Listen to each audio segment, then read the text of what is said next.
नहर विभाग की ठेकेदारी की, शराब की ठेकेदारी की, किसी ने हमारा विरोध नहीं किया। पिताजी का चूंकि हमारे बड़ा नाम था क्षेत्र में, तो उस नाम का असर मेरे ऊपर आया, तो फिर मैं पढ़ाई में फिसड्डी हो गया। जिस परिवेश पे हम बैक हुए पढ़ाई से, उससे फिर अपने बच्चों को दूर रखा। भय नहीं किसी का, हकीकत है ये। मगर राकेश टिकैत जैसा व्यक्ति इतना मन का गंदा आदमी है कि वो आज भी टारगेट रखता है कि राजेश चौहान को खत्म करो। तो प्रयास राकेश जी ने ही किया था, मन उन्होंने ही मनवाया था कि आपको सीट हम मांग रहे हैं, फतेहपुर से चुनाव लड़ना। अब बच्चे से उनकी माननी जी से कुछ रही होगी, माननी जी ने कोई गलती की होगी, तो किसी का अगर आपके ऊपर उधारी आ जाए तो उसकी उधारी उसको वापस होनी चाहिए। तो उनकी उधारी चढ़ी थी, इसलिए बच्चों ने उनकी उधारी वापस की। मेरे बेटे के निमंत्रण में मैंने उषा मौर्य जी को निमंत्रण नहीं दिया। चुनाव कोई किसी को हरा नहीं सकता, कोई किसी को जिता नहीं सकता। चुनाव लोगों के कर्म हराते हैं और कर्म जिताते हैं। हमको लगता है ना के बराबर है। अगर पुनः आप विरोध करोगे तो निश्चित उससे बड़ी ताकत के साथ आपका विरोध किया जाएगा। बिजली में तो अखिलेश जी ने काम अच्छा किया। खाद नेपाल जा रही है, अच्छा, इसलिए उत्तर प्रदेश में खाद की क्राइसिस है। तो जब पंजाब और हरियाणा के किसान के ऊपर लाठी और गोली और पानी की बौछार हुई बॉर्डर पे, तो मैं ही राकेश टिकैत को फोन करके कहा था कि इस आंदोलन पे हमको भागीदारी करनी चाहिए। हम बात करेंगे आखिरी में जो 3 हत्याएं हुई, हम उसकी बात करेंगे कि लोगों की शिकायत थी कि आप वहां मिलने नहीं गए। हाँ, उस पर आप क्या कहेंगे? हाँ, मैंने उसको तो उसी टाइम क्लियर कर दिया था। तो अगर तुम मेरे प्रति या संगठन के प्रति वफादार होते, तुमको मैं किन परिस्थितियों में किन लोगों से बचा के लाया वो सब भूल गए तुम। किन परिस्थितियों में तुमको किससे बचा के लाया वो सब भूल गए। हीरोइन में तो हेमा मालिनी अच्छी लगती थी और वो थी श्रीदेवी, और हीरो में तो सभी हीरो अच्छे लगते थे। यूथ हमारे देश की शान है। मैं जरूर कहता हूं कि किसी की चमचागिरी मत करो, सम्मान स्वाभिमान से समझौता मत करो। ठेकेदारी के लिए, नाली नापदान के खरिंजा के लिए, हैंडपंप के लिए चमचागिरी मत करो। सक्षम बनो, संघर्ष करो, अपने को स्थापित करो और एक हो तो नाम लेना भी अच्छा लगता है। जी। किसी का नहीं लेंगे तो वो ये सोचेगा कि हमसे भयभीत है कि यार हमारा नाम नहीं लिया। और पूरे चैलेंज करता हूं मैं इस बात का कि एक भी इंच जमीन या एक भी रुपया किसी तरह के किसी के काम में, काम के नाम पे आज तक मैंने किसी की एक कप चाय नहीं पी। अच्छा। ये इतिहास है हमारा। और 37 साल हो गया किसानों की लड़ाई लड़ते हुए। आरोप तो भगवान में भी लोग लगा सकते हैं। बिल्कुल। कृष्ण जी को भी लोग नहीं छोड़े, माता सीता जी को भी नहीं छोड़ा, तो हम किस खेत की मूली हैं। प्रधानमंत्री मुख्यमंत्री जी उनके सामने घबराते थे बात करने में। किसान इतना दुखी और परेशान है, उनके न रहने की वजह से परेशान है। उनके पुत्र उनके टाइम पे मंच पे नहीं चढ़ पाए। खुले शब्दों में कहा कि ये बेईमान है। अच्छा। ये महात्मा टिकैत के जोड़ का पुनः इस बात को दोहराऊंगा कि न कोई नेता हुआ है जो कभी किसान के अहित का समझौता ही नहीं किया। अच्छा। मंच से इस बात को कहा था कि राजेश चौहान जैसे 5 लोग हमको मिल जाएं, मैं हिंदुस्तान की दिल्ली की गद्दी पे कब्जा कर सकता हूँ। विचारों की मतभेद है, वो कुछ गंदे लोगों के बीच में पड़ गए। अच्छा, तो स्वयं गंदे नहीं है? स्वयं अब गंदगी में जब रहोगे तो गंदे क्यों नहीं होगे जी। कीचड़ में घुस के आओगे और आपको कोई नहलाने की बात करेगा तो आप नहाओगे नहीं, तो इसका मतलब आपको गंदगी पसंद है, तो गंदे आप हो। मुंह से अच्छे हैं, दिल से बहुत गंदे हैं। अच्छा। मैं तो यही कहूंगा आज की तारीख में जो मैंने देखा। नहीं, मैं तो इतना उनको सम्मान करता था कि पूरे संगठन में लोग कहते थे कि राजेश चौहान टिकैत परिवार की छतरी है, कभी अलग नहीं होते। उनको सुधारने का प्रयास करता रहा और आगे भी करता और करते थे। संगठन बनाने के 5 मिनट पहले तक मैंने संगठन न बनाने का लोगों से आग्रह किया।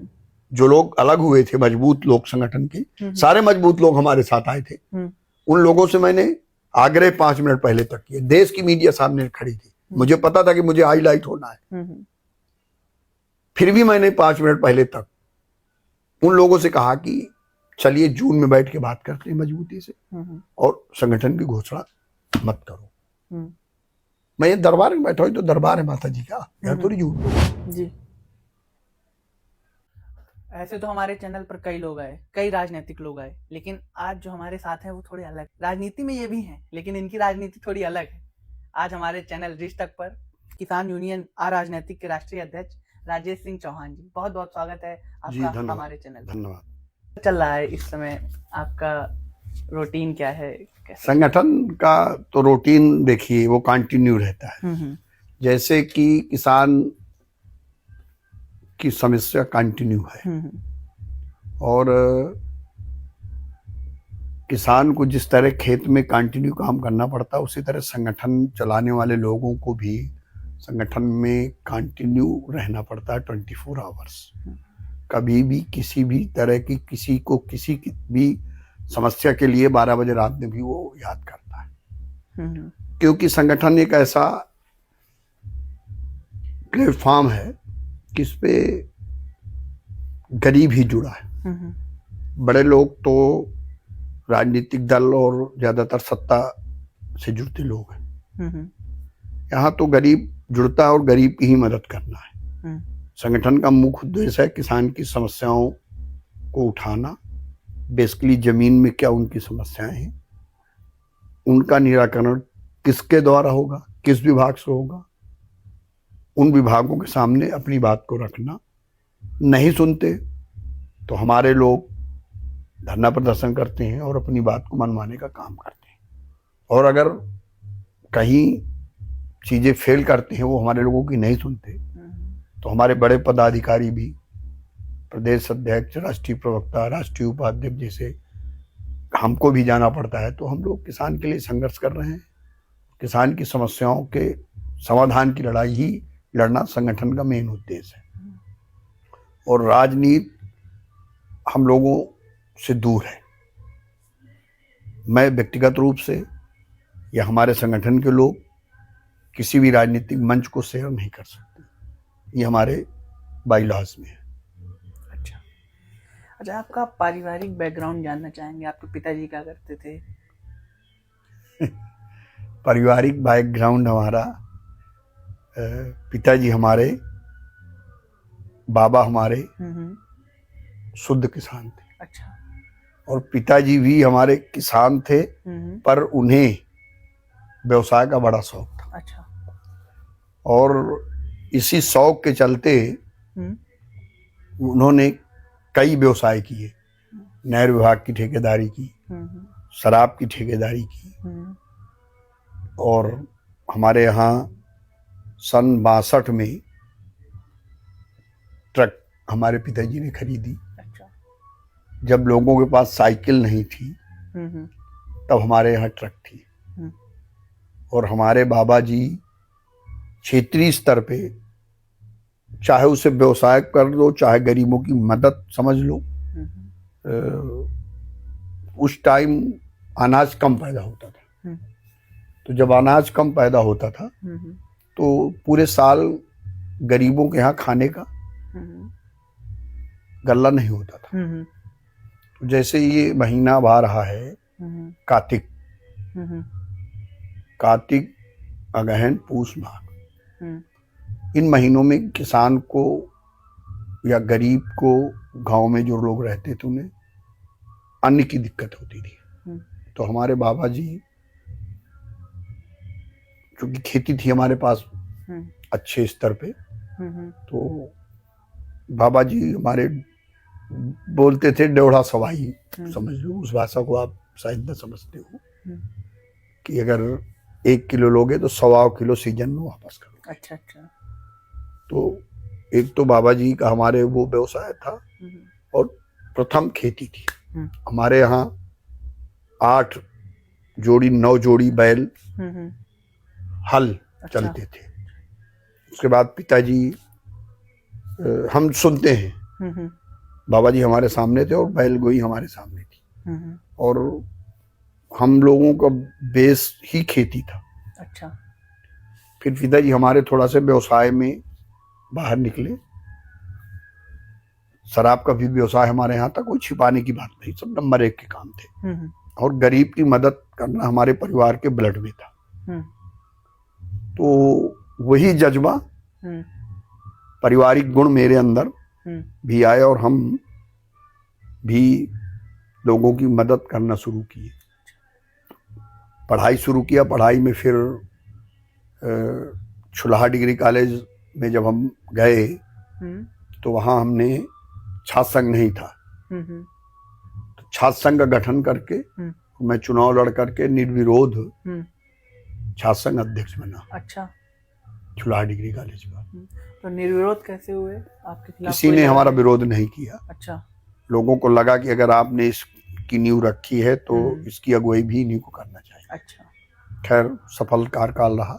उसके बाद हम 91 में फरवरी में महात्मा टिकायत जी से मेरी मुलाकात हो गई।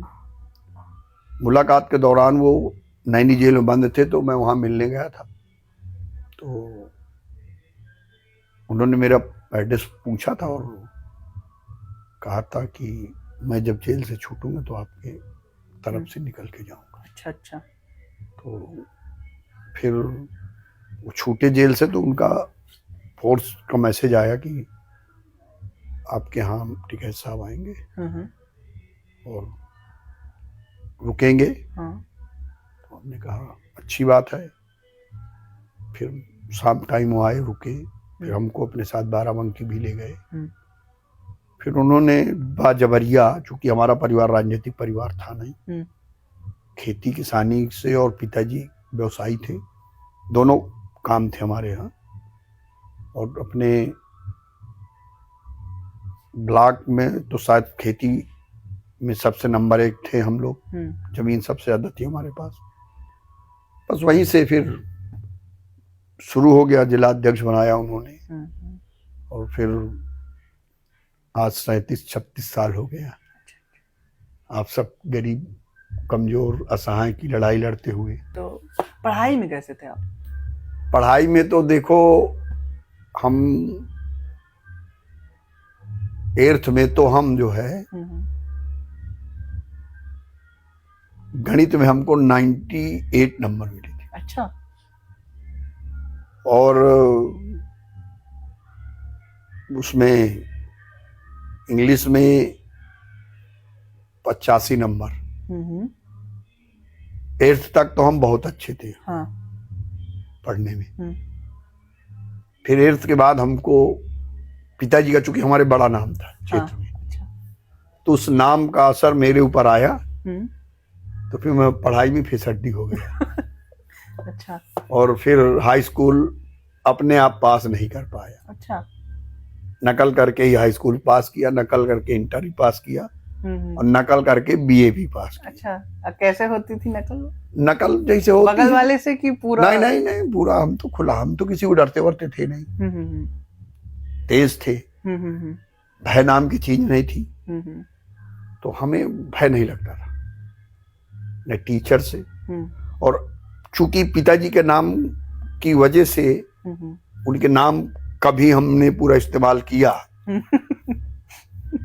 उनका एक सम्मान था, उनके लोग इज्जत करते थे, परिवार की पूरी मेरी इज्जत थी। तो मैंने उनके नाम को, चाहे वो गलत ही समझो, उसको गलत ही कह सकते हो, नकल करना कोई अच्छी बात नहीं।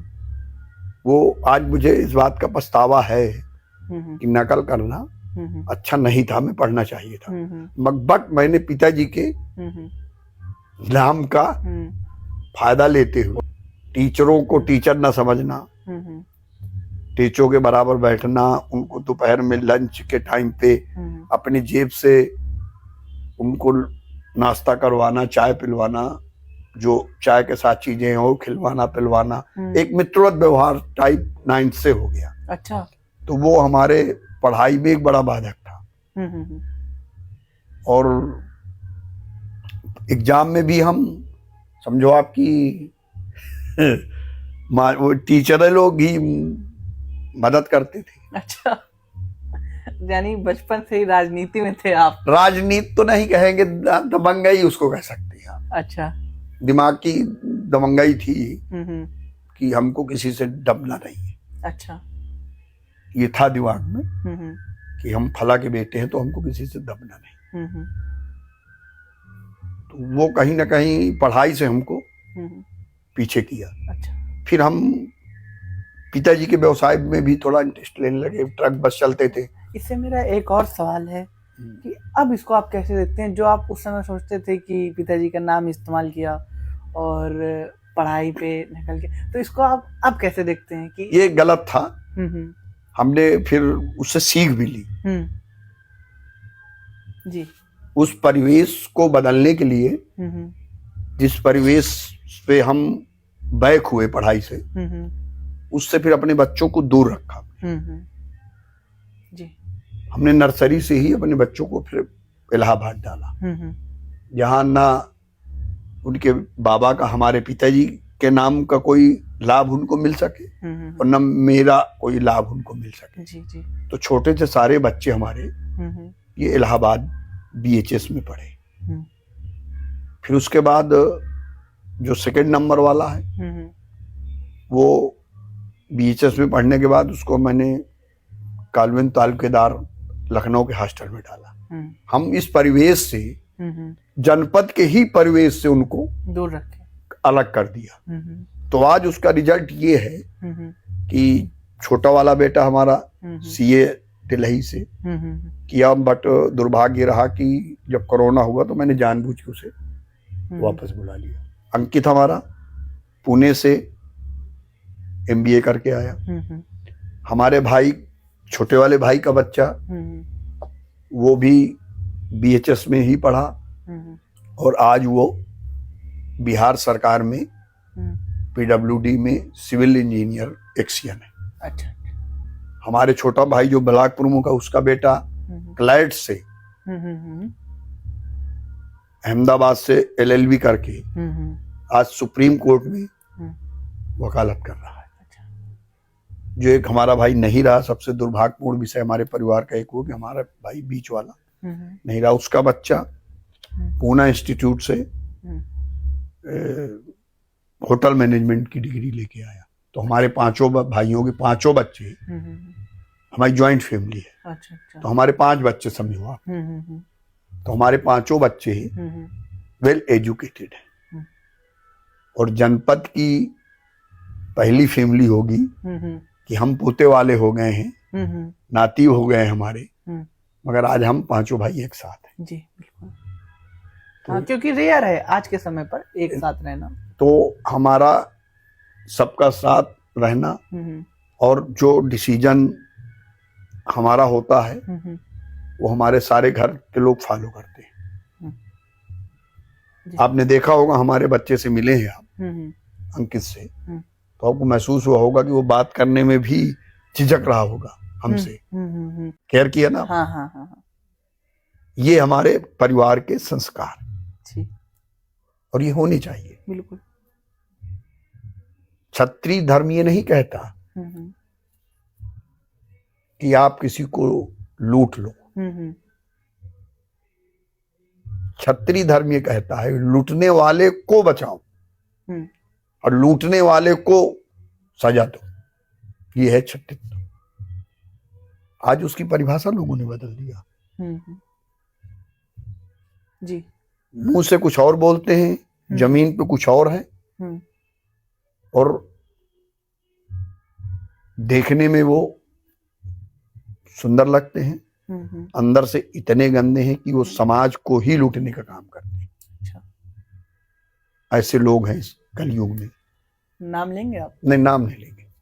एक हो तो नाम ले लें, परसेंटेज ज्यादा है। परसेंटेज ज्यादा है और मंच होता तो मंच में नाम भी ले लेते। है नहीं किसी का। जी। हकीकत है ये। और एक हो तो नाम लेना भी अच्छा लगता है। जी। किसी का नहीं लेंगे तो वो ये सोचेगा कि हमसे भयभीत है कि यार हमारा नाम ले लिया। लॉजिक ये है। जी जी।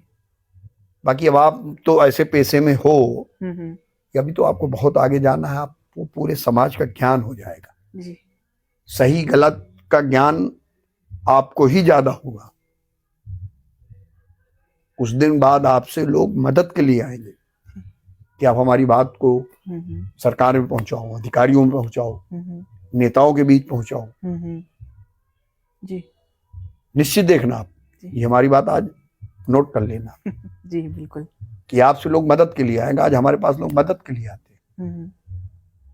क्यों आते हैं? क्योंकि हम उनको विश्वास है, उन्हें विश्वास है कि राजेश सिंह चौहान हमारी मदद करेंगे।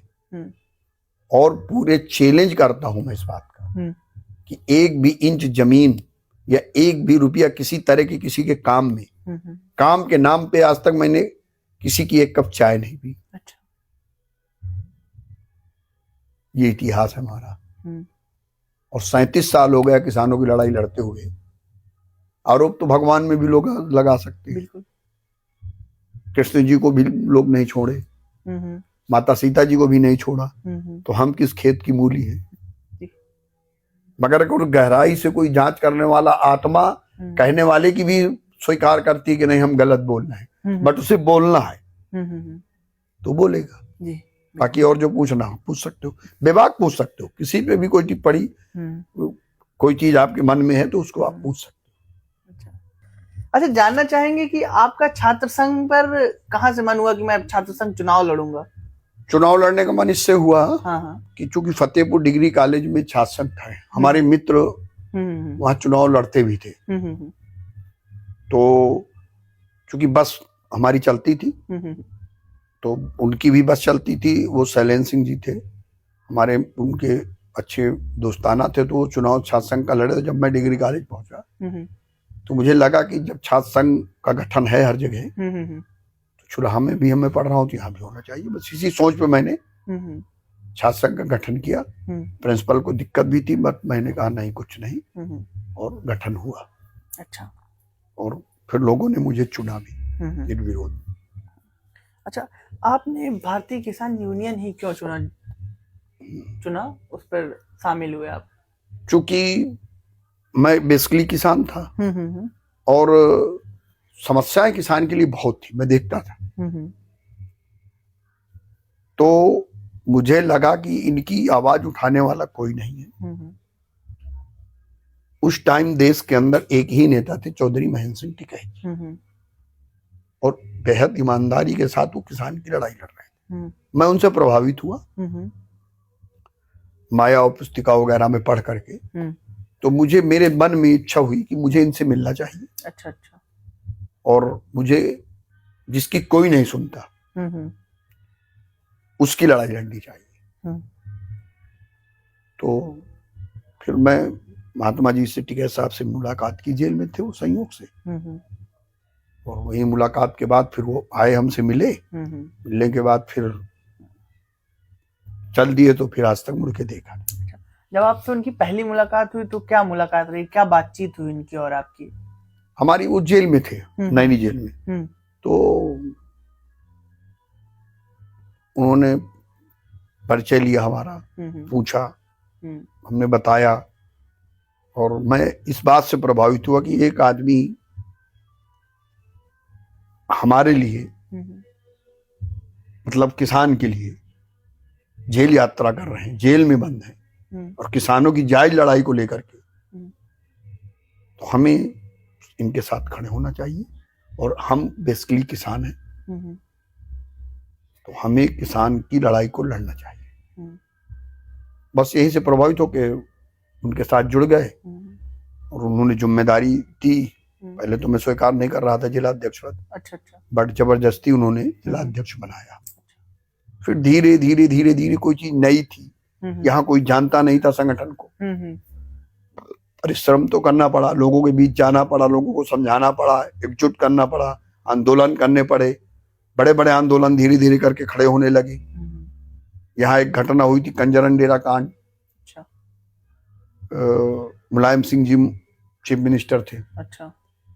तो किसान बिरादरी के, एक बिरादरी का नाम तो नहीं लूंगा, किसान बिरादरी के लोगों की वो कंजर लोग मोटरें खोल ले जाते थे, गाय भैंस खोल ले जाते थे, और उन्हीं जिसकी खोलते थे उसी से पैसा लेके उन्हें वापस करते थे। अच्छा। तो एक जन आक्रोश हुआ, तो वो घटना हुई थी, निंदनीय घटना थी। तो उसमें वहां 4 हत्याएं हो गई, उनके कंजरों के घर किसानों ने फूंक दिया। अच्छा। आक्रोश में तो पुलिस ने 600 कुछ लोगों को मुलजिम बना दिया। अच्छा। अज्ञात में। तो पुलिस का बड़ा उत्पीड़न बढ़ा, तो फिर उस वहीं से मैंने लड़ाई शुरू की कि जिन लोगों ने घटना की उन्हें सजा मिलनी चाहिए, बट सबको पकड़ पकड़ के पैसे की वसूली पुलिस नहीं कर सकती। फिर सिलावन एक गांव पड़ता बिंद की तहसील खजुआ ब्लॉक में, मैंने वहां एक बड़ी पंचायत की शुरुआती दौर में 23 जनवरी 1993-94 याद नहीं अब। तो फिर 20 से 25 हजार लोग इकट्ठा हुए। अच्छा। उस समय चूंकि घटना बड़ी थी और किसानों का उत्पीड़न बहुत बड़ी तादाद में हो रहा था, और कुर्मी बिरादरी का उत्पीड़न वहां उस टाइम ज्यादा हो रहा था। अच्छा। और पूरी बिंदकी तहसील में नहीं, पूरे जनपद में, चूंकि घटना जो कंजरों के साथ हुई तो एक बड़ी घटना हुई थी, उसमें किसी की हिम्मत नहीं पड़ रही थी कि हम अगर इनके साथ खड़े होंगे तो पुलिस हमको भी प्रताड़ित करेगी, क्योंकि 4 हत्याएं हुई थी, घर फूंक दिए गए थे। मगर उसके परिणाम स्वरूप घटना हुई, गलत हुई, बट घटना में गलत उत्पीड़न पुलिस ने शुरू किया। तो उस उत्पीड़न के खिलाफ हम सिंगल व्यक्ति थे जनपद के। अच्छा। जो खड़े हुए, उस क्षेत्र के लोग तो वो बैनर पर्चा छपे थे, उसमें अपना नाम भी नहीं डलवा रहे थे। अच्छा। इतना भय था पुलिस का कि पुलिस हमें अरेस्ट करेगी। मैंने कहा मेरा नाम डालो, मैं उस टाइम जिला अध्यक्ष था, और फिर मैंने अपने दम पर वहां पंचायत की, पंचायत करके जिला प्रशासन को हिला दिया। वहीं मौके पे सीओ एसडीएम को बुलवाया सिलावन में, और उनसे सीधे कहा कि जो मुलजिम है उनको तो आप प्रताड़ित कर सकते हो, अदर किसान को आप टच करोगे तो मैं कोतवाली में चढ़ के संघर्ष करूंगा। और खैर आपके आशीर्वाद से ऐसा हुआ, उत्पीड़न लोगों का रुका, और जो जिन्होंने मुलजिम थे वो जाके अपनी जमानत कराई। अच्छा। तो आपको उनका भय नहीं था? नहीं, कोई भय नहीं था। भय क्यों होगा, गलत कर रहे थे ना वो। जी जी।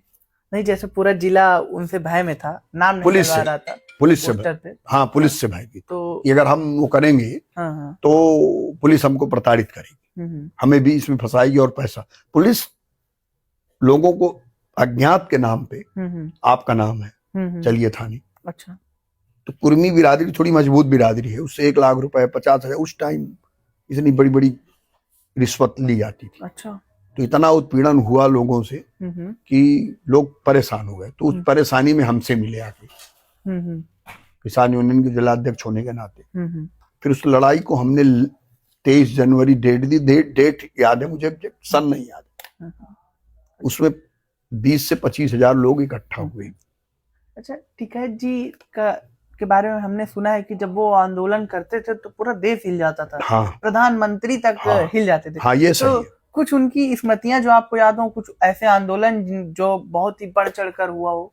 नहीं, देखिए, उनके साथ तो हमने इतना आंदोलन किया, और सब आंदोलन उनके बढ़ चढ़ के हुए कि आप कल्पना नहीं कर सकते कि सरकार और मशीनरी, मैं उनके साथ chief minister house, governor house, महामहिम राष्ट्रपति हाउस, प्रधानमंत्री, सबके डिपुटेशन में गया, और ऐसा नेता ना पैदा हुआ है ना पैदा होगा।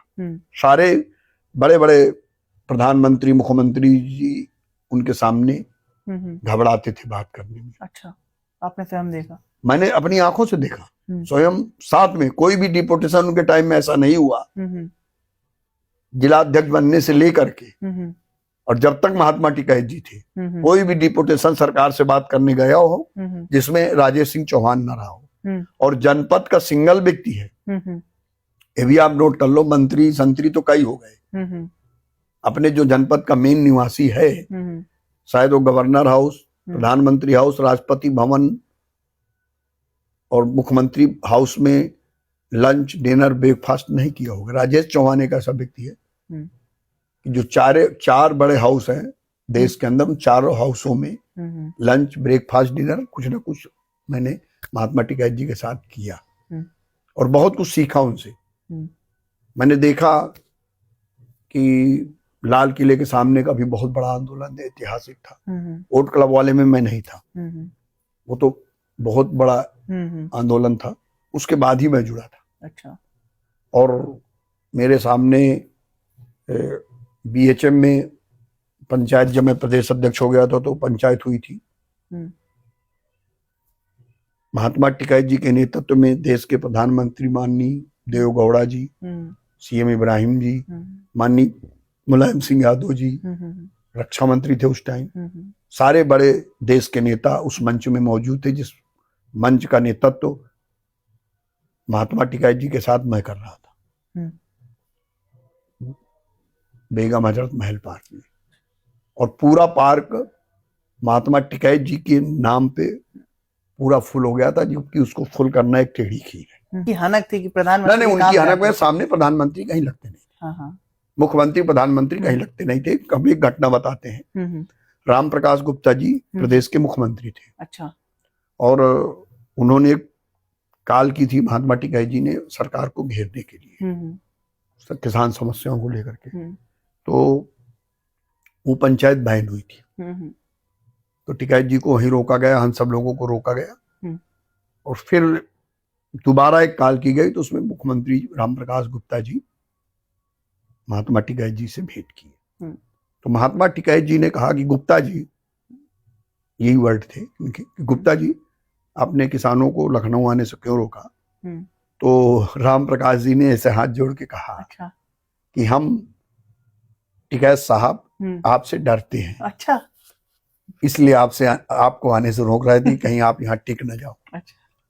और यहाँ बड़ी दुर्व्यवस्था हो जाती, हम आपकी व्यवस्था नहीं कर पाते, तो इसलिए हम डरते थे और उसके लिए हम क्षमा भी चाहते। अच्छा। एक घटना वो, और एक घटना और हुई थी, लखनऊ में ही पंचायत हुई थी लक्ष्मण मेला पार्क में, माननीय राजनाथ सिंह जी मुख्यमंत्री थे।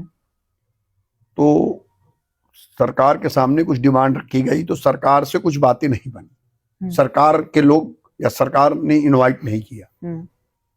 तो टिकैत साहब ने वहां से मुख्यमंत्री हाउस के लिए कूच कर दिया, बैरिकेटिंग की गई, रोका गया, मगर सब तोड़ते ताड़ते हम लोग राजनाथ जी के बंगले सरकारी 5 कालीदास मार्ग के सामने आ गए। राजनाथ सिंह जी भी एक सुलझे हुए बड़े नेता हैं और बड़े प्रतिभा के धनी व्यक्ति हैं, तो उन्होंने अपने दिमाग का इस्तेमाल किया कि बात बिगड़ने न पाए। अब टिकैत जी सब दरवाजे आ ही गए हैं, तो फिर उन्होंने कहा कि हमारे घर के गेट खोल दिए जाए और मैं अच्छा स्वयं चलूंगा लेने। तो फिर वो अपने बंगले से 5 कालीदास मार्ग में निकल के आए और फिर महात्मा टिकैत जी को और हम 7, 5, 11 लोगों, ऐसे जो भी याद एग्जैक्ट लोग नहीं याद है, लेके अंदर गए, स्वागत किया। फिर वो बाहर निकल के आए साथ में वार्ता के बाद।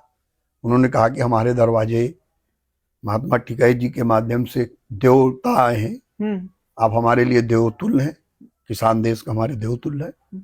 और वो एक अविस्मरणीय घटना थी। हाँ। किसी मुख्यमंत्री के आवाज को घेर लेना, सारी शक्तियों को नेग्लेक्ट करके, वो एक बड़ी घटना थी। तो वो भी एक बड़ी चीज थी और राम प्रकाश गुप्ता जी की वो भी एक बड़ी चीज थी सामने। तो कई चीजें ऐसी हैं जो उनके नाम से लोग बहुत कांप जाते थे। कानपुर में एक भी घटना ऐसी थी कि हमारे कुछ कार्यकर्ता गिरफ्तार हुए थे, तो करमवीर सिंह थे आईजी उस टाइम, फतेहपुर एसपी थे विजय सिंह मीना। तो टिकैत जी को ना कानपुर आए, इसलिए हमको संपर्क किया गया, मैं प्रदेश अध्यक्ष था। तो मैंने कहा जो शर्तें उनको आप मान लो, ये जो हमारे कार्यकर्ता 17 बंद हैं, इन्हें आप छोड़ो, टिकैत जी को मैं रोक दूंगा, नहीं आएंगे फिर और मैं आऊंगा केवल। खैर ग्रीन पार्क में पंचायत थी, मैं गया, कार्यकर्ता छोड़े। मैंने टिकैत जी से कहा कि आप महात्मा जी मत आए, मैं छुड़वा लूंगा। करमबीर सिंह जी आईजी थे, तो बाद में डीजीपी हुए थे। तो फिर ये भी एक अविस्मरणीय बात थी कि उनके नाम का इतना भय था। तो उनकी तो अलग एक कहानी थी, बेजोड़ व्यक्ति थे। उनके विषय में शब्द नहीं तारीफ की जितना उनको किसान, आज जो किसान पर हम लोग भी नहीं कर पा रहे, आज जो किसान इतना दुखी और परेशान है, उनके न रहने की वजह से परेशान जी। आज किसान का दुर्भाग्य कि हमारे बीच नहीं रहे। और हम लोगों से जितना बन पड़ता, हम तो उनके नक्शे कदम पे ही चलने का प्रयास करते हैं, पूरी ईमानदारी के साथ। क्योंकि हम लोगों ने तो टिकैत जी को देखा नहीं, सुना होगा, सुने हैं, तो बस ये जानना चाहते हैं आपसे कि उनका स्वभाव कैसा था, सख्त थे, नरम थे, कैसे थे, उनका व्यक्तित्व आप बताइए हमें। उनका स्वभाव ईश्वर की कृपा समझो, नरम भी थे और गरम भी थे। जैसे सम्मान के विपरीत कोई कार्य अगर आपने कर दिया, तो वो इतने गरम थे कि सामने वाला कौन है इसका फर्क उनके ऊपर नहीं पड़ता था, तुरंत रिएक्ट करते थे। और सहृदय भी थे, सरदयान होते तो गरीब की पीड़ा ही न दिखती उनको। बिल्कुल बिल्कुल। तो टाइट भी थे वो, और हर व्यक्ति की हिम्मत नहीं थी कि उनसे बात कर ले। अच्छा। हर व्यक्ति की हिम्मत नहीं थी, इतना उनका प्रभाव था कि अगला आदमी विचार करता था बोलने में उनसे। कुछ ईश्वरीय कृपा थी उनके ऊपर, और उसी कृपा की वजह से उनसे बड़े बड़े दिग्गज लोग, इवन नैन मुख्यमंत्री प्रधानमंत्री भी कड़े शब्दों में बात नहीं कर पाते। ये मैंने देखा, मुलायम सिंह जी को भी देखा, देखा इनको, राजनाथ जी को, राम प्रकाश गुप्ता जी को, कल्याण सिंह जी को, कई मुख्यमंत्रियों को मैं साथ मिला। तो ये तो था उनके अंदर कोई ईश्वरी शक्ति कि जिसको अगला व्यक्ति कहीं ना कहीं 100 बार कड़े शब्द बोलने में सोचना उसको पड़ता था। तो ये तो शक्ति थी उनके अंदर। अच्छा, मैं आपको उनका शिष्य कहूं? हाँ, आप शिष्य तो है ही है, कहने की कोई जरूरत भी नहीं, और कहेंगे तो बुराई भी नहीं। तो क्या कभी आपने उनसे डांट खाई? हाँ, एक बार। 22 साल उनके साथ मैंने काम किया, 22 साल में एक बार। अच्छा। वो भी मैं प्रदेश अध्यक्ष था। तो उन्होंने लखनऊ के जिलाध्यक्ष को हटाने की बात कही थी। तो मैं संगठन के ही हित में, कुछ लोग चौधरी साहब को सहृदय के नाते होने के नाते गुमराह भी कर दिया था, और तो उसका हटाने के लिए उन्होंने कहा था। मैंने संगठन के हित को देखते हुए उसे हटाया नहीं। तो बौखंडी में हमारा विधायक हुआ था संगठन के द्वारा ही, राजपाल बालियान। तो वहीं उनके फ्लैट जो सरकारी आवास पे रुके थे, तो हमको अलग कमरे में ले जाकर उन्होंने डांट जैसी ही बात बोली कि वो अपनी पश्चिम की ओर, तुझसे एक जिलाध्यक्ष नहीं हटा, चौहान तुझसे एक जिलाध्यक्ष नहीं हटा, क्यों नहीं हटा? फिर मैंने कोई जवाब नहीं दिया उन्हें, क्योंकि मैं पिता के समान ही उनको मानता था, और वो पुत्रवत मुझसे रिश्ता भी रखते थे। अच्छा। मैं अगर किसी पंचायत में मौजूद नहीं हूं तो उनके मन में ये बात की टीस होती थी कि चौहान नहीं आया। चौहान बोलते थे मुझे, चौहान आया, चौहान कहाँ है? कोई निर्णय होना होता था तो चौहान को बुलाओ। तो पुत्रवत, उनके पुत्र उनके टाइम पे मंच पे नहीं चढ़ पाए, सख्त विरोध था उनका। अच्छा। खुले शब्दों में कहा कि ये बेईमान है। अच्छा। ये अब कहना तो चूंकि मैं अलग हूं कहूंगा तो उसका महत्व नहीं है।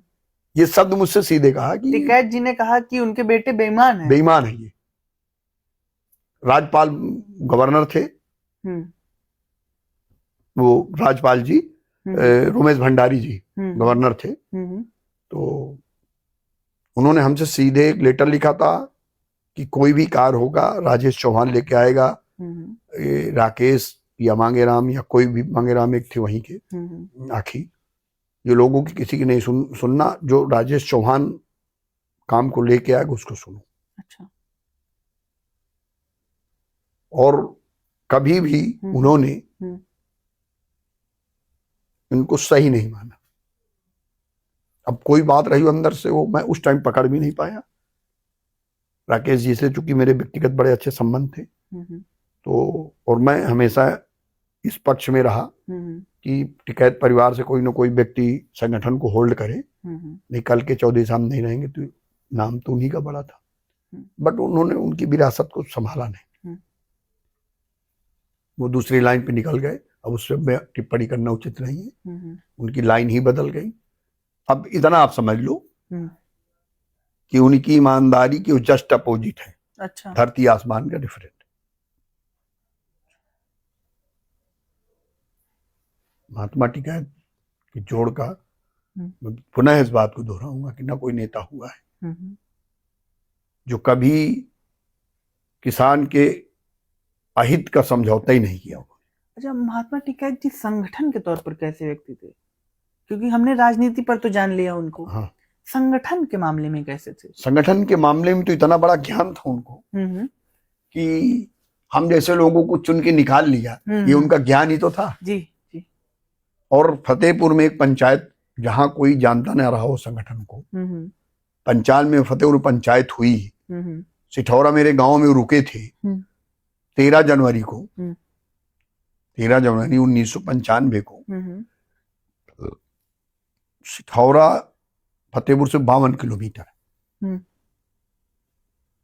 खागा होके, और थरियाओं वाया समत होकर के 45 किलोमीटर है। 45 किलोमीटर लंबी लाइन ट्रैक्टरों की लगी थी। अच्छा। और इतनी भयंकर सर्दी थी कि आप कल्पना नहीं कर सकते उस सर्दी को, इतनी भयंकर सर्दी थी। उस सर्दी में एएस कॉलेज में अपार जनसमूह निकला था मेरे मेहनत से और किसानों के सहयोग से। उसमें उन्होंने मंच से इस बात को कहा था कि राजेश चौहान जैसे 5 लोग हमको मिल जाएं तो मैं हिंदुस्तान की दिल्ली की गद्दी पे कब्जा कर सकता हूं। अच्छा। संगठन के तौर पर काफी बहुत बड़ी पहचान थी उनको, व्यक्ति की बहुत बड़ी पहचान थी, ईमानदार बेईमान की बहुत बड़ी पहचान थी कि कौन ईमानदार है कौन बेईमान है। अच्छा। हाँ। कुछ उनकी राजनीतिक महत्वाकांक्षा भी थी? कुछ नहीं, जीरो। देवीलाल जी के बड़े वाले बेटा चौटाला जी ने एक बार प्रस्ताव रखा कि महात्मा टिकैत जी को राज्यसभा भेजा जाए। उन्होंने सीधे नाम उनको मना करके मुझसे खंडन कराया था। अच्छा। कि तू मुझे भली बात पता है कि राजनीतिक महत्वाकांक्षा नहीं है और ना राज्यसभा जाना है ना लोकसभा जाना है। राज्यसभा का सीधे, अब देवीलाल जी उस टाइम बहुत प्रभावशाली लीडर थे। बिल्कुल। 2 मिनट का काम था। देवीलाल जी की, राजनाथ सिंह जी की, नारायण दत्त तिवारी जी की महात्मा टिकैत जी बड़ी इज्जत करते थे। तो इनकी बात तो काटने का कोई मतलब, मगर राजनीतिक परिदृश्य से वो कोसों नहीं लाखों कोस दूर थे।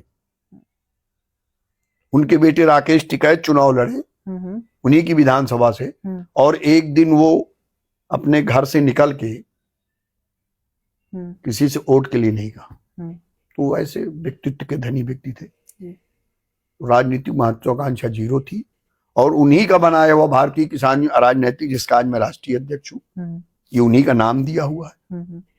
जब ये मेरे पल्ले पड़ी तो उनके पल्ले नाम उन्होंने अपना भारतीय किसान यूनियन टिकैत कर लिया। भारतीय किसान यूनियन राजनीतिक, अगर आप बहुत पीछे हिस्ट्री में जाओगे, सर्च करके खोजोगे, तो हमारे जो भी बैनर महात्मा टिकैत जी के टाइम में बनते थे, सब में बड़े शब्दों में लिखा जाता था कि भारतीय किसान यूनियन अराजनीतिक। अच्छा। जिसका मैं आज राष्ट्रीय अध्यक्ष। जब आप भारतीय किसान यूनियन पर थे, अलग नहीं हुआ था, तो आपके तब रिश्ते कैसे थे राकेश टिकैत जी के साथ? रिश्ते हमारे बहुत अच्छे रिश्ते थे। अच्छा। हमारे रिश्ते बहुत अच्छे थे। हम उनको अपने गुरु का परिवार मानते हुए गुरु भाई की ही संज्ञा देते थे और वो हमारा सम्मान भी बहुत करते थे। अच्छा।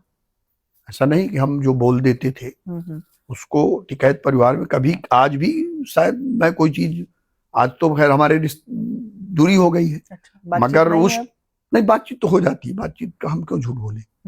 बातचीत तो अभी उन्होंने हमारे बर्थडे में भी हमको विश किया था। अच्छा। हाँ, आप करते हैं उनको? हाँ हाँ हाँ, बातचीत करते हैं हम। और हमें, हमारी कोई लड़ाई नहीं है और विचारों की मतभेद है। वो कुछ गंदे लोगों के बीच में पड़ गए। अच्छा, तो स्वयं गंदे नहीं है? स्वयं अब गंदगी में जब रहोगे तो गंदे क्यों नहीं होगे जी। कीचड़ में घुस के आओगे और आपको कोई नहलाने की बात करेगा और आप नहाओगे नहीं, तो इसका मतलब आपको गंदगी पसंद है, तो गंदे आप हो। मुंह से अच्छे हैं, दिल से बहुत गंदे हैं। अच्छा। मैं तो यही कहूंगा आज की तारीख में जो मैंने देखा। नहीं, मैं तो इतना उनको सम्मान करता था कि पूरे संगठन में लोग कहते थे कि राजेश चौहान टिकैत परिवार की छतरी है। कोई मुसीबत आती तो राजेश चौहान पहले उसको रोकते हैं, ऐसे मेरे संबंध थे। मगर वो गलत लोगों के चक्कर में पड़ के वो डाउन करने लगा। मैंने तो उनसे आज के 10 साल पहले कहा था कि आप मुझको अडवाणी मत समझो। फेस टू फेस मैंने कहा था उनको। एक ही कार पे जा रहे थे कहीं नोएडा में, तो नोएडा की घटना है और सुबह सुबह की घटना है। तो मैंने कहा आप जो गलत रास्ते पे जा रहे हो और मुझे खत्म करने की दिमाग में आपके जो साजिशें चल रही हैं, आप मुझे अडवाणी ना समझो, मेरे अंदर बड़ी ऊर्जा है। आप गलत रास्ते में जा रहे हो तो ये बदल दो दिमाग को। आपने कहा आपको खत्म करने की साजिश रच रहे थे। हाँ, मतलब अगर सम्मान बिगाड़ने की बात करो, बैक करने की बात करो तो खत्म ही करना है। जी जी। खत्म करने का मतलब जान से नहीं। हाँ नहीं, हाँ वो तो समझ, राजनीतिक रूप से। हाँ, कि उनको कहीं ना कहीं था दिमाग में। अच्छा, जो लोगों ने उनको भ्रमित किया ये स्वयं में वो बनेंगे, और मेरे दिमाग में कभी नहीं था कि मैं राष्ट्रीय अध्यक्ष बनूंगा। और जो लोग उनको भयभीत जिस बात को करके रखे थे, ईश्वर ने ऐसा कुछ सिचुएशन बना दिया कि लोगों की बात सही निकल गई, जो मेरे दिमाग में नहीं था कभी। अगर आपके खिलाफ वो साजिश न रहे तो आप अलग मत कर, कभी अलग नहीं होते। उनको सुधारने का प्रयास करता रहा और आगे भी करता, और करते थे। संगठन बनाने के 5 मिनट पहले तक मैंने संगठन न बनाने का लोगों से आग्रह किया। जो लोग अलग हुए थे, मजबूत लोग संगठन के, सारे मजबूत लोग हमारे साथ आए थे, उन लोगों से मैंने आग्रह 5 मिनट पहले तक किया। देश की मीडिया सामने खड़ी थी, मुझे पता था कि मुझे हाईलाइट होना है, फिर भी मैंने 5 मिनट पहले तक उन लोगों से कहा कि चलिए जून में बैठ के बात करते हैं मजबूती से, और संगठन की घोषणा मत करो। मैं ये दरबार में बैठा हूं, तो दरबार है माता जी का, मैं थोड़ी झूठ बोलूंगा जी। मगर राकेश टिकैत जैसा व्यक्ति इतना मन का गंदा आदमी है कि वो आज भी टारगेट रखता है कि राजेश चौहान को खत्म करो। अच्छा। बट वृक्ष जब बन गया है तो बट वृक्ष को आप खत्म नहीं कर सकते हो। किस तरह खत्म करना चाहते थे, मतलब ये जानना चाहते। खत्म करने का मतलब कि गर्भगृह में मतलब काले कमरे में डाल दो। नहीं, मैं जानना चाहता हूँ कि आपको बदनाम करना चाहते। नहीं, बदनाम नहीं करना चाहते। बदनाम कोई कमी थी ही नहीं, तो बदनाम क्या करोगे। आपको मतलब ये फ्रंट पे नहीं रखना चाहते, बैक सीट देना चाहते। हमसे जूनियर लोगों को महत्व देना, जो जिनको हमने नियुक्ति दी, सिफारिश पे नियुक्ति दी, जिनको मैंने एंट्री दी, उनको हमारे सामने तुम लीडर बना के खड़ा करोगे तो कौन बर्दाश्त करेगा। बाप तो बाप रहेगा ना। अगर आप अपने पिताजी के सामने खुद पिता बनने लगोगे, आप एक बेटे के बाप तो हो सकते हो, 4 बेटे हो सकते हैं, मगर बाप के बाप नहीं हो सकते हो। राकेश टिकैत मेरे कोई नेता नहीं थे, मेरे मित्र हो सकते थे, मेरे प्रिय हो सकते थे, प्रिय थे भी।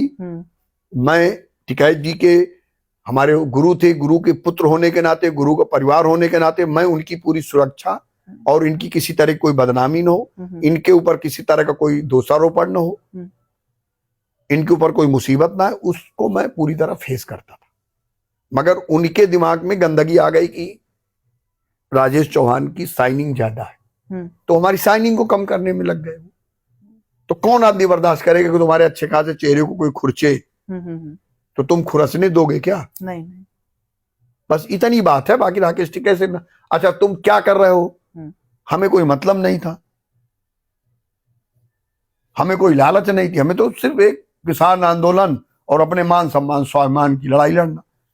आज भी मुझे रहता है कि मेरे सम्मान को कोई धक्का ना पहुंचाए, मेरा आप जान ले लो, मुझे कोई दिक्कत नहीं, सम्मान से समझौता नहीं।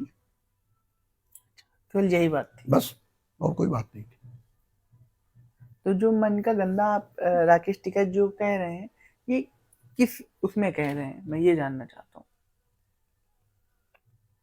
मन के गंदे में जैसे आपका कोई वफादार व्यक्ति है, आप उसके खिलाफ षड्यंत्र करो, उसको डाउन करने की कोशिश करो, तो मन की गंदगी ही तो है ये। हम आपकी सुरक्षा कर रहे हैं, आपके प्रति हमदर्द हैं, आपके प्रति वफादार हैं, और आप हम ही को डाउन करने की कोशिश करो, तो गंदगी ये है मन की। समझ गया ना मेरी बात? जी बिल्कुल, ये थी बात। अच्छा, जब आप संगठन पे थे भारतीय किसान यूनियन पर, तब क्या आपका कभी मन हुआ कोई राजनीतिक पार्टी ज्वाइन कर लें, कोई चुनाव लड़ लें? नहीं, एक बार मन हुआ था लोकसभा का लड़ने का, बहुत थोड़ा सा प्रयास राकेश जी ने ही किया था, मन उन्होंने ही मनवाया था कि आपको सीट हम मांग रहे हैं फतेहपुर से चुनाव लोकसभा का, ये 2014 वाला। अच्छा, उनकी बातचीत रही होगी, फिर नहीं बनी होगी, तो हमने कहा आपका आदेश है, लड़ लेंगे। यदि मेरी व्यक्तिगत पूछूं, मैं दरबार में हूं यहाँ, मेरी कभी व्यक्तिगत चुनाव लड़ने की इच्छा नहीं। अच्छा, क्योंकि इस कार्य से मैं बहुत घबराता हूं, ये कार्य सही नहीं है, इस कार्य में ईमानदारी नहीं है, तुम चाहोगे भी तो ईमानदार नहीं रह पाओ, इसलिए मेरा चुनाव लड़ने का कभी मन नहीं हुआ। यदि राकेश टिकैत ने फिर जब भाजपा से बात नहीं मानी, तो लोकदल से अजीत सिंह जी से उन्होंने चुनाव को फाइट किया अमरोहा से, तभी मैंने उनको मना किया कि ये निर्णय आपका गलत है। जब विधानसभा का चुनाव लड़े तब भी मैंने मना किया कि ये निर्णय आपका गलत है। आप इसके पक्ष में नहीं थे? हम नहीं थे, हम मना किए थे कि चुनाव का काम बड़ा उल्टा है, ये सबके बस का नहीं है। अब वही बात आप आज स्वीकार कर रहे हो जो कल मैंने मना किया जी। तो चुनाव रियल में हमारा तो कभी मन नहीं, अब आज भी मन नहीं होता। हम अगर दुनिया में किसी चीज से डरते हैं तो चुनाव से डरते हैं, क्योंकि आजकल आप देखते चुनाव का इतना पैटर्न गंदा हो गया है कि वो पैटर्न पसंद नहीं मुझे। बिल्कुल।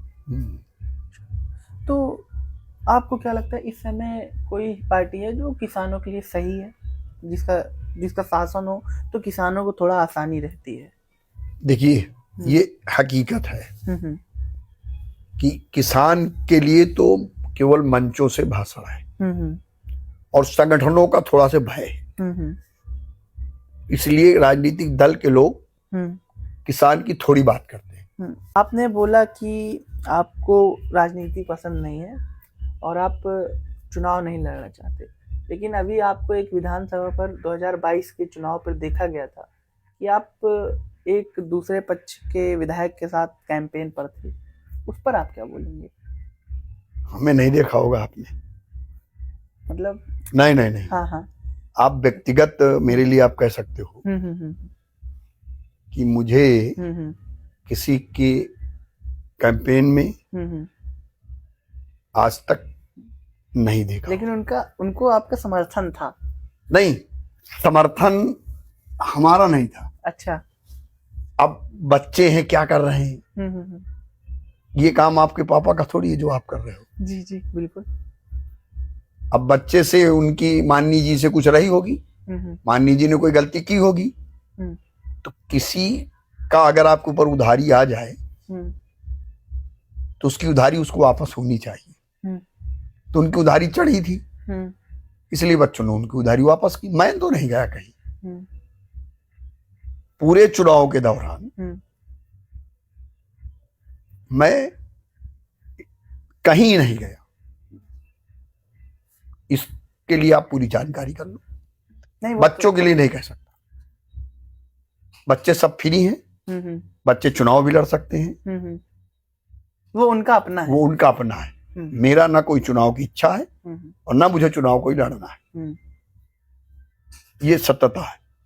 और अगर 22 का चुनाव था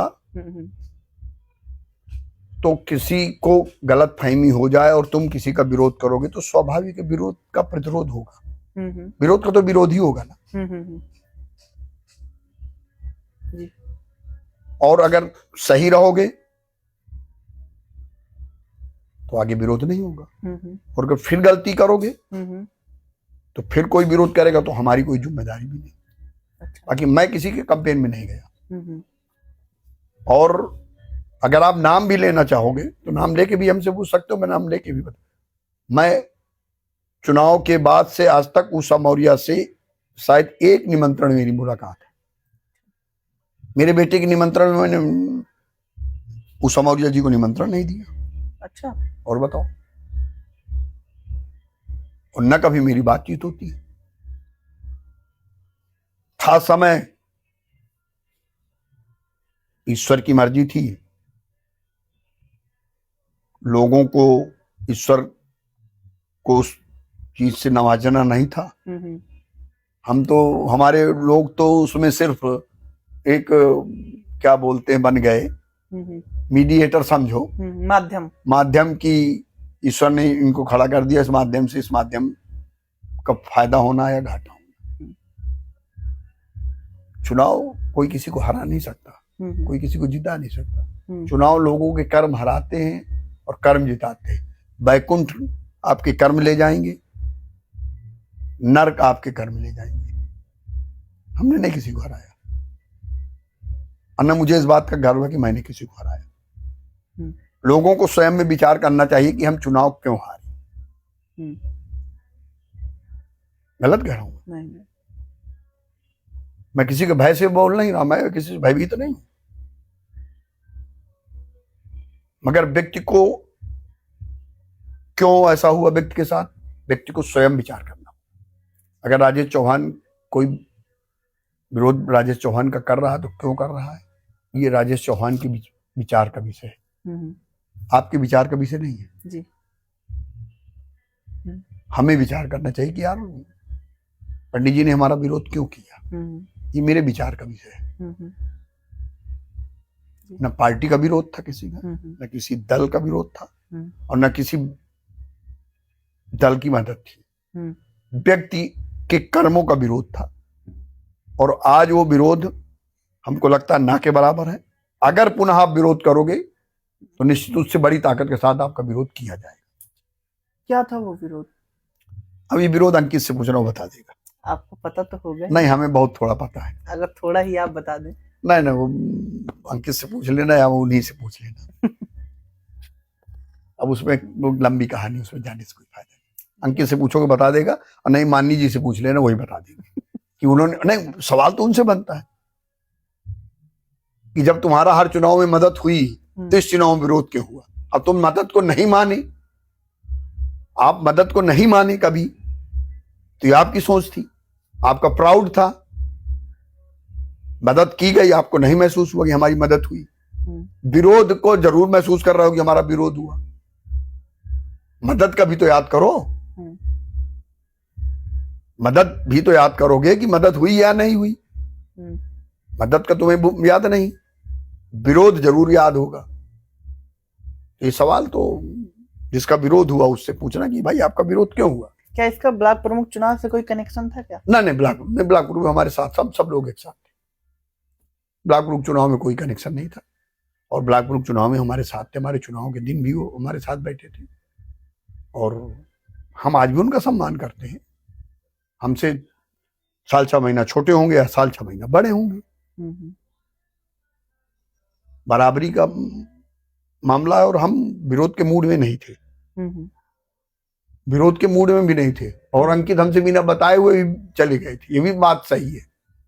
हमको तो बाद में जानकारी हुई कि अंकित सिंह गए, तो आपने डांटा? डांटा नहीं। अब गए तो गए, अब डांटना क्या है।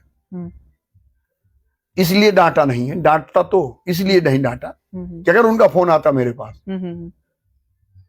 तो डांटता, बट उनका फोन नहीं आया तो उनको लगता कि हमारे भाई की वजह से बैक हो गए, इसलिए नहीं डांटा।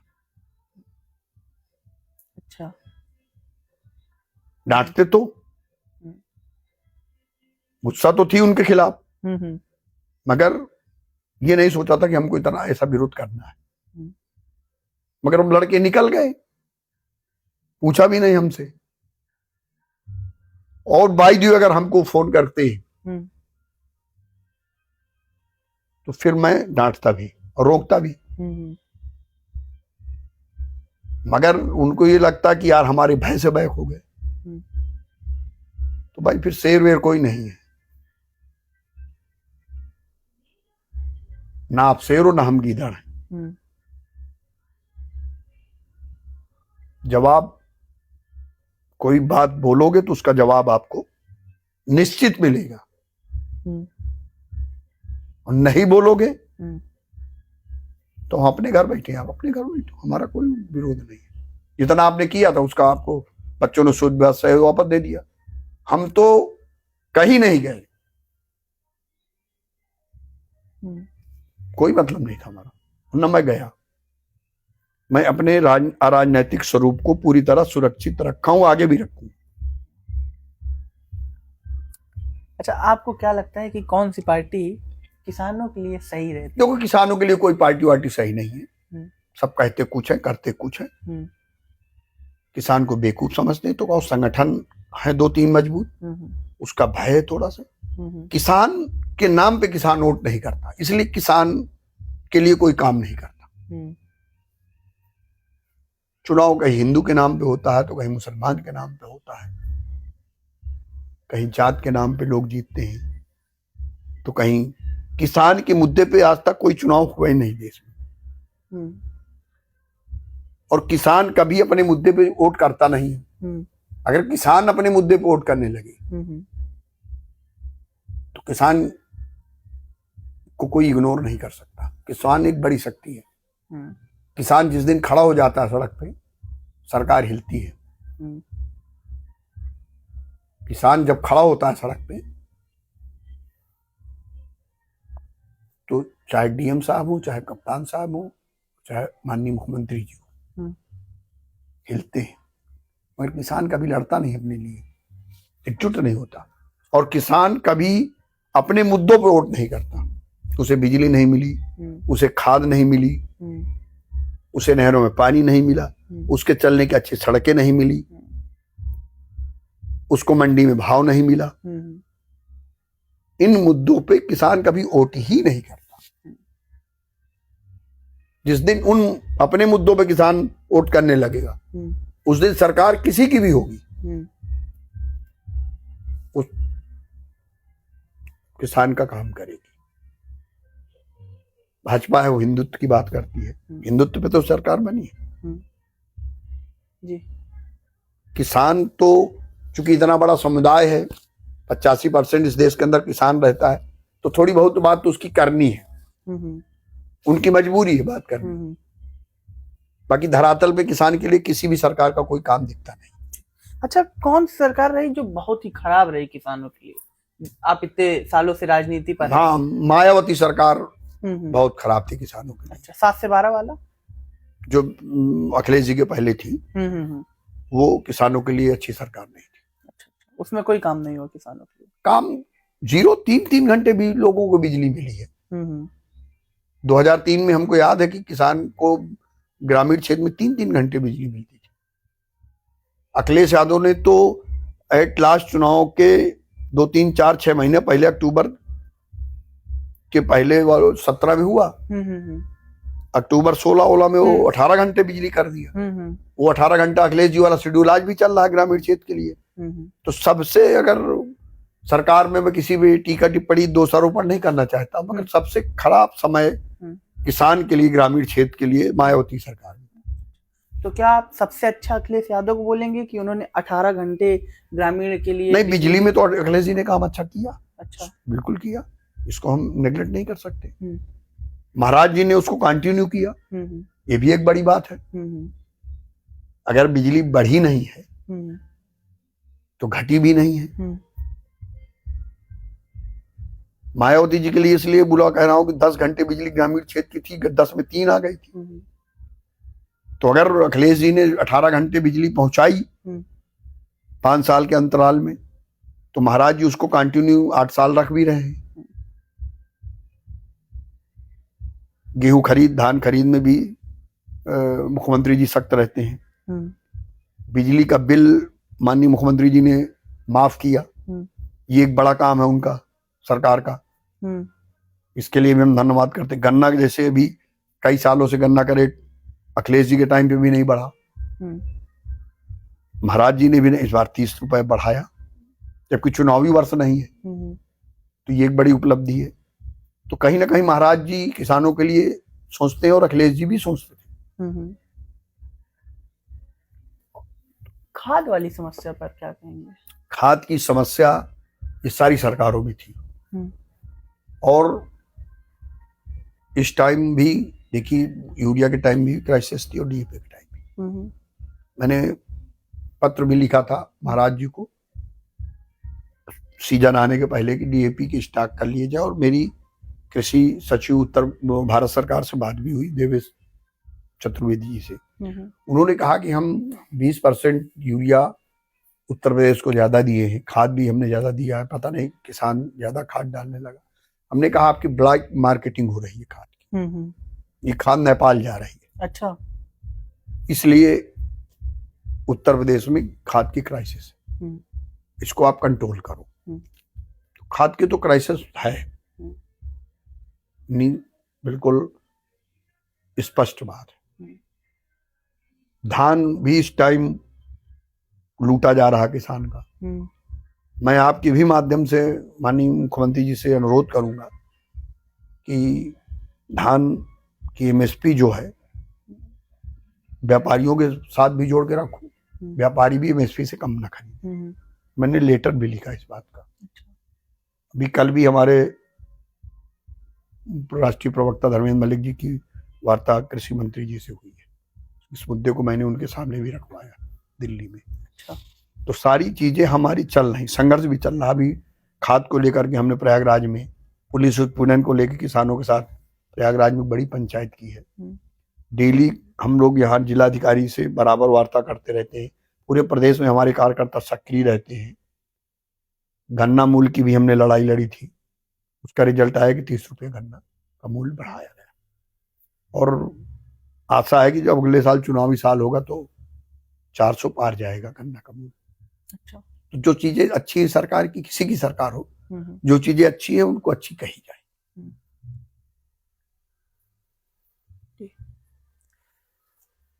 अन्ना पशु जो है वो सबसे बड़ी समस्या है। हाँ, वो प्रदेश के लिए एक बड़ी समस्या है और किसान के लिए बड़ी समस्या है।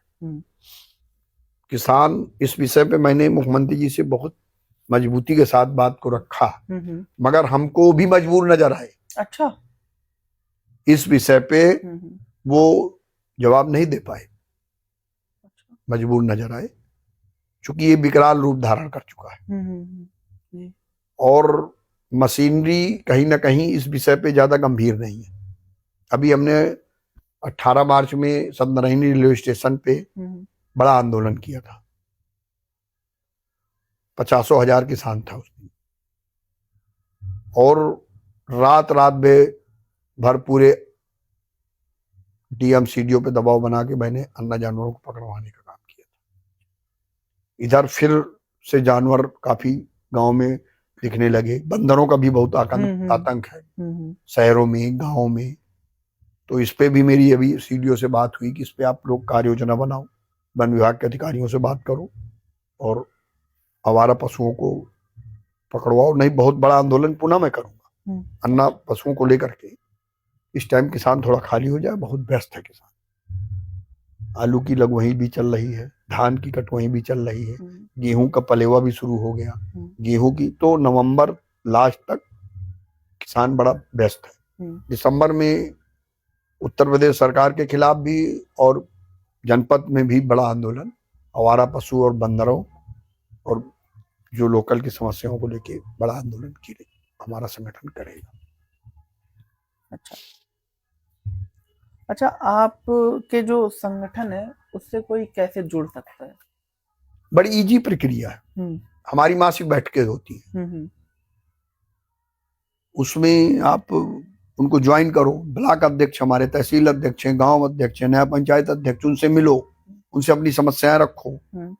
और हर मासिक बैठक, जैसे हम फतेहपुर की 21 को होती है, बाकी पूरे प्रदेश में 17 को होती है जिले की, तहसील में 15 को होती है, ब्लॉक में 9 की होती है। इन तहसीलों, इन पंचायतों में आप जाके सीधे संगठन से जुड़ सकते हो, अपनी बात रख सकते हो। और वो पंचायत सिर्फ किसान समस्या के समाधान के लिए ही महीने में 3 स्थल हमारे जो मेन है, डिस्ट्रिक्ट हेडक्वार्टर, तहसील हेडक्वार्टर और ब्लॉक हेडक्वार्टर, इन तीनों हेडक्वार्टरों पे हमारे कार्यकर्ता, हमारे संगठन के लोग बैठते भी हैं और नए लोग भी वहां आते हैं अपनी समस्या लेके। आपकी पार्टी के इस समय मेन मुद्दे क्या हैं कि ये हमारा फोकस है कि आगे हम इन पर सबसे ज्यादा काम करेंगे? नहीं, हमारा मेन फोकस है कि एमएसपी। हमको सरकार एमएसपी दे, जो आपने घोषणा की है, चाहे वो हमारा माल बाजार में बिके और चाहे सरकारी खरीद केंद्र पे। अगर सरकार ने जो रेट निर्धारित किया उसी रेट पे हमारी जींस बिकनी चाहिए। अच्छा, ये बड़ा मुद्दा हमारा। फिर आवारा पशु है, ग्रामीण क्षेत्र को बिजली है, ग्रामीण क्षेत्र की सड़कें हैं, ग्रामीण क्षेत्र में चिकित्सा है। इन पे हमारा फोकस है कि इनमें सुधार होगा तब ग्रामीण को सुविधाएं आप उपलब्ध करा पाएंगे। अच्छा, और आप जानना चाहेंगे जो किसान आंदोलन हुआ, दशक का सबसे बड़ा आंदोलन था, तो उसके बारे में जानना चाहेंगे कि आप उसमें आपकी भूमिका क्या थी? आप उस आंदोलन के पक्ष में थे कि उसके पक्ष पे नहीं? नहीं, हम पक्ष में थे उस टाइम। और मैं 13 महीना पूरा बॉर्डर पे, गाजीपुर बॉर्डर पे, जो यूपी का दिल्ली का बॉर्डर था, उस बॉर्डर में 13 महीना में लगभग 10 महीना तो कंटिन्यू रहा हुआ और पूरी भूमिका थी। और वो आंदोलन अगर राकेश टिकैत से औलाद को सामने रख के पूछा जाए, तो जब पंजाब और हरियाणा के किसान के ऊपर लाठी और गोली और पानी की बौछार हुई बॉर्डर पे, तो मैं ही राकेश टिकैत को फोन करके कहा था कि इस आंदोलन पे हमको भागीदारी करनी चाहिए और किसान के साथ बदतमीजी हो रही है। और जो ये कानून आए हैं उसमें कुछ कानून अच्छे थे, कुछ कानून गलत थे। तो उसमें उद्योगपतियों को बहुत छूट दे दी गई, तो वो कानून गलत थे। उनको भंडारण की क्षमता का असीमित छूट थी। अगर वो चाहते कि हम पूरे देश का अडानी जैसे लोग चाहते पूरे देश का हम अनाज खरीद के डंप कर लें और फिर अपने ढंग से रेट निर्धारित करके बेचे, तो गरीब और किसान का बड़ा अहित होता। एक कॉन्ट्रैक्ट फार्मिंग थी उसमें। कॉन्ट्रैक्ट फार्मिंग अगर आपसे कर ले तो उस पे वो लोन ले सकते थे और वो कभी भी उस जमीन को छोड़ सकते थे और उसका वाद कोर्ट में आप सिविल कोर्ट नहीं कर सकते थे। उसका वाद एसडीएम कोर्ट सुनती और एसडीएम कोर्ट हमेशा दबाव में चलती है, राजनीतिक दबाव में एसडीएम रहते हैं। वो एक गलत कानून था। तो इस तरह के जो गलत कानून थे उसके वो जायज लड़ाई थी। उस लड़ाई में मैंने पूरी भागीदारी निभाई। रात दिन बॉर्डर पे रहा मैं और पूरी लड़ाई लड़ी गई। अब फ्रंट जिसके नाम पे चलता तो नाम तो उसी का आएगा। तो कहीं ना कहीं उसमें हमारी पूरी भागीदारी थी और हम उस लड़ाई को लड़े और उसी लड़ाई के बाद वो डिस्टर्ब भी हुए और राजनीतिकरण कर दिया विपक्षियों से मिल करके। हमने इस बात का भी विरोध किया कि हमको आपको इसमें नहीं पढ़ना चाहिए। जब सरकार ने काले कानून जो हम कह रहे थे उनको वापस कर लिए हैं, तो हमें अब सरकार का विरोध नहीं करना चाहिए। बट वो मीडिया में इतना चेहरा हो गए थे तो उन्होंने अपने को विपक्ष का चेहरा प्रस्तुत कर दिया। इस बात का मैंने विरोध किया और वहीं से विरोध शुरू हुआ, तब मैंने अलग रास्ता चुना। अच्छा, हम बात करेंगे आखिरी में जो 3 हत्याएं हुई, हम उसकी बात करेंगे कि लोगों की शिकायत थी कि आप वहां मिलने नहीं गए। हाँ, उस पर आप क्या कहेंगे? हाँ, मैंने उसको तो उसी टाइम क्लियर कर दिया था। मिलने न जाने का कारण, जब एक व्यक्ति किसी दल या संगठन से जुड़ा होता है, हमारा ही वो प्रधान बनाया था, हमारे ही साथ पहले था, मगर उसकी कुछ चीजें थी, जो व्यक्ति नहीं रहा उस पर कोई टिप्पणी नहीं। तो जब दूसरे दल में था और हम जाते, विचारधारा जिसकी बदल गई हो, हमारे प्रति सोच जिसकी बदल गई हो, हम जाते, वहां कोई अभद्रता होती, वहां दूसरे संगठन के लोग पूरी तरह लीड कर रहे थे, और हम जाते, अगर हमारे साथ कोई अभद्रता हो जाती और हम उस अभद्रता को बर्दाश्त न कर पाते, तो एक घटना से दूसरी घटना तैयार हो सकती थी। इसलिए जानने की इच्छा होकर के भी मैं नहीं गया तो कि कोई नया विवाद न पैदा हो जाए। तो अब बाद में फिर गए? नहीं, बाद में नहीं गया मैं। बाद में कोई आवश्यकता नहीं थी, फॉर्मेलिटी कोई जरूरत नहीं थी। जो थी, मुलजिम गिरफ्तार हो चुके थे, मुलजिम जेल जा चुके थे, सांत्वना कर चूंकि वहां दूसरे गुट के लोग मौजूद थे, दूसरे गुट के लोग पूरी तरह हावी थे, वो उनकी आस्था उनके ऊपर थी, तो बनावटीपन दिखाने से क्या मतलब है? फर्जी चीजें करने से मेरे स्वभाव में नहीं है, मैं क्यों जाता। इस पर एक और चीज है कि आप राष्ट्रीय अध्यक्ष हैं, आपका ही जिला है, तो क्या लोगों की इतनी हिम्मत पड़ जाती कि आपके ही जिले पर आपका ही अपमान कर देते? तो इसमें तो आप नहीं, हिम्मत का नहीं, आज का टाइम तो कलयुग है, किसी की हिम्मत को आप क्या कह सकते हो जी भाई? किसी की हिम्मत को आप क्या कह सकते हो? घटना कर देते, हम उसका जवाब देते, निश्चित जवाब देते, तो क्यों एक नया विवाद वहां बनाया जाए? किसी के हम दुख कम करने गए, ना कि हम कोई नया विवाद बनाने गए। तो न जाने से अगर कहीं किसी का भला हो रहा हो तो न जाना ही अच्छा है। फोन से बात की आपने? नहीं, हमारे पास नंबर ही नहीं उनका, ना उन लोगों ने हमसे कांटेक्ट किया, ना हमने उनसे कांटेक्ट। भाई ना उनको हमारी जरूरत थी, तो जब जरूरत नहीं थी तो बिना जरूरत में किसी के पास जाना हमारे हिसाब से उचित नहीं, इसलिए मैं गया नहीं। घटना दुखदायी थी, घटना नहीं होनी चाहिए थी, घटना की मैंने तब भी निंदा की और आज भी निंदा कर रहा हूँ। अच्छा, अभी हाल में ही भारतीय किसान यूनियन खागा के संगठन में कुछ लोगों ने इस्तीफा दिया था। नहीं, हमारे संगठन से नहीं दिया था। विरोध दर्ज कराया था? नहीं, वो तो बहुत पहले की बात है, वो तो सब बाहर चले गए। तो क्या था वो पद का लालूपता थी, हमको जिला अध्यक्ष युवा का बना दो, हमको ये बना दो, कुछ शिकायतें भी थी, तो वो हमको कोई दबाव में लोगे क्या? हम दबाव में किसी के आने वाले कि तुम्हारे इस्तीफा देने से हम तुमको पद दे देंगे? ऐसे नॉर्मली बात करते तो बात तो ठीक थी। अब तुम इस्तीफा दो, किसी को हटा दो, पुराने लोगों को हम हटा दें, नए लोगों को रख दें, तो तुम्हारे अंदर कितनी विश्वसनीयता थी? विश्वसनीयता होती, रुकते, वेट करते, समय पे कार्रवाई करते। हम किसी से दिक्कत थी तो अगर तुम मेरे प्रति या संगठन के प्रति वफादार होते, तुमको मैं किन परिस्थितियों में किन लोगों से बचा के लाया वो सब भूल गए तुम। किन परिस्थितियों में तुमको किससे बचा के लाया वो सब भूल गए। किससे बचाया था? अरे मुकदमे लगे, सब लगे, पुलिस से बचाया, क्या क्या नहीं हुआ, उसके बाद तुम भूल गए। हमसे दबाव में कोई काम कराएगा क्या जी? हम दबाव में थोड़ी आने वाले, इस्तीफा देने के पहले हमसे बात करते।